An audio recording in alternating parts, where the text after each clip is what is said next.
As a farmer, you're providing food for people. To me, that's the ultimate responsibility, to provide good, nourishing food for humans. A lot of farmers are producing commodity crops. There's a disconnect from them and the consumer. They're just producing something to make some money. But I see there's a massive opportunity for farmers to reconnect with their consumers and understand that they're the life force of humanity. You know, they're providing for everyone so that they can enjoy their life more.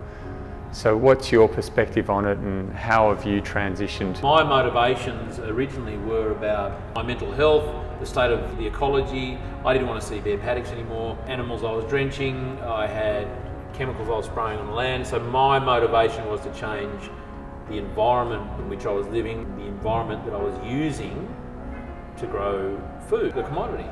It was a few steps away from that before I realised or appreciated that a result of doing things better, not having as much chemical, not drenching animals, being more respectful of nature and the resources I had and the landscape I was managing. One of the biggest changes for me, a turning point, was when I did stop being a commodity farmer and I took responsibility for the food that I was growing, that was being put down children's throat. You know, so the first touch point is the environment and mental and financial, I believe. Often if there's a drought or there's a big tension event to get them there, but it's that awareness, it's that I can't unknow this stuff anymore, and it's the changing of the paddock between the ears first that then leads to, actually, my God, I'm poisoning people. I changed for selfish reasons because I don't want to poison myself anymore. What am I spraying? What am I spraying it on? Wheat. And I might do a good job of growing wheat and only spray it once or twice a season, but it gets dumped in a silo with a whole lot of other stuff that might and now everything's... So I went cold turkey. That's it.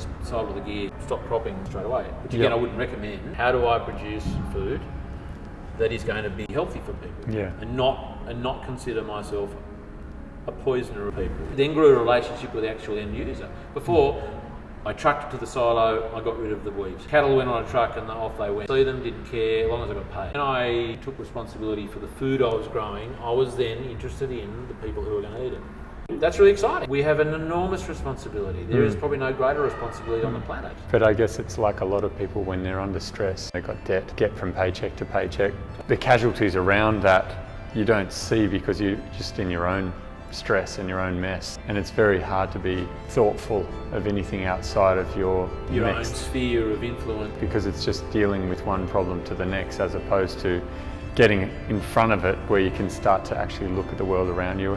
And I have that kind of feeling with health, people looking after themselves, eating good food, moving more, getting good sleep, staying hydrated. I find that unless people are doing a good enough job with that, they can't see the environmental issue. They don't have the energy to even take it on board. And it's just like someone who doesn't have enough money. They're just trying to buy enough to feed the family. For them to spend more on produce, even though it might be supporting something better and providing them with more health, they can't relate to that because they're just trying to satisfy their urge to eat or just get to the next meal. The next day, You know, and that's world over. So I think that reconnection happens. It's like that little bit more health allows you to see things clearer, and then the healthier you get, the more responsibility you have because you can see more and you can start to handle it because you're in a healthier position. Imagining it's the same thing as a farmer. With your landscape, once you're getting in front of it and you're seeing it rebuild, then you can start to think more about, okay, what's this doing to the world around me? What is this doing for the consumers? And you start to connect more with that. You've got to change the paddock between your ears first. A family tradition, expectation, succession, obligation, all those things, busting paradigms. That's why we often have to get to a point in time where we push to our limits. So, but hopefully we have more people like yourself that are more inspirational, that inspire change, as opposed to the negative driver that, hitting rock bottom and get back up. But they can see someone like you living a good life, connecting with your market, connecting with the world around you, doing something that's giving you more rocket fuel to do more. It's inspirational, so it's really a matter of building those influences, getting more people involved with that side of it. Well, the intercepting people that get to that tension event scenario, probably in a better shape physically, mentally, they might have a bit more money in the bank and they've actually got to that point without the pain. When we change our paradigm, we then literally change the filter we're looking through, and we start observing nature, we start looking at landscape, and we start seeing, wow, that paddock probably shouldn't be bare. Maybe that's not what I should be doing. But the parallel with health to me is so obvious. The same with people. Usually they've got diabetes, mental illness, cancer. They've got to be attacked by these severe things before they wake up. You know, it's sad, like things don't need to get that bad before you get better. It's hard to recognise the things business as usual when you're just going along. And I think in life too, we have so many things that are propping us up. And fossil fuel is the example, is the prop. You know, it's millions of years of trapped sunlight and ancient sunlight that we're spending very rapidly. And we're able to do all these things around the world and have all this convenience and live these lifestyles based off the Earth's accumulation of sunlight, and we're spending it rapidly. Yeah. But it's just giving the appearance of health. It's a dependency on something that's finite. Whereas to me, the ultimate health is that real-time sunlight relationship and being connected with that. Now, I have quite an extreme experiment that I've done for the last 6 months, the carnivore experiment, and going through just having half a body of beef, having 2 bodies of lamb, and that's all I ate for 6 months. And I had some additional organ meats from beef and lamb as well on top of that. Now, and I feel amazing. I'm healthy, vibrant, strong, all the things that people are looking for. You don't look too unfit. Yeah, and it's worked, and it's improved all my blood markers. Now that's very extreme, and that's not something that I expect other people to do to that level. But my demonstration and the reason why I did it was, one, for me to know myself, but to show people this is possible. And the other part of that really excites me is if you look at what I've eaten and you look at the fastest solution that we have for the landscape with ruminant animals and even eating kangaroos, which we've talked about quite a lot, which is really important. But eating these herbivores to support us and letting them regenerate the landscape. What do you see as the fastest way? To me, it's like that should be the majority of what we're eating local vegetables, seasonal vegetables and fruit with that. But if we're going to heal the soil as quick as possible, letting the ruminant animals do that so that way we can rehydrate the landscape, rebuild the soil, have a secure, stable, health-giving food source that I'm a living example of. To me, that just seems obvious. Even to me, chickens seem like they're a detour because of the grain inputs. Chickens, eggs, pork.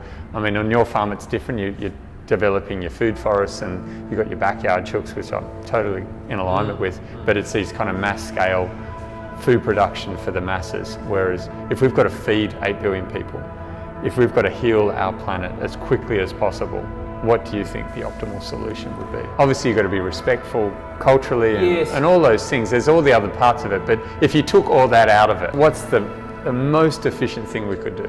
If we identify the 2 problems linked, and we already have, global environmental crisis and human health crisis, as we've said, the solution to that is the same thing.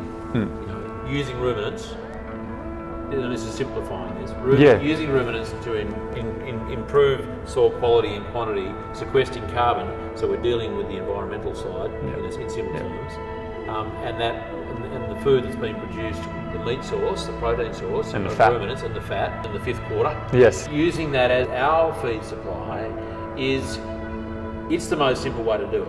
And again, putting aside all the nuances of culture and environment, landscape, all those sort of things, because getting back to the vegan debate, we can't turn the land that ruminants are currently grazing into land for cropping. 60-70% of it. I mean, driving around your property and looking everywhere, we're not going to be growing bananas and tomatoes in some of those. But there's just no way. It's too rocky, the landscape is not suited, and then the inputs that you would need to get a yield off that land. Negate all of the inputs of fossil fuel to make it, you're not getting a return.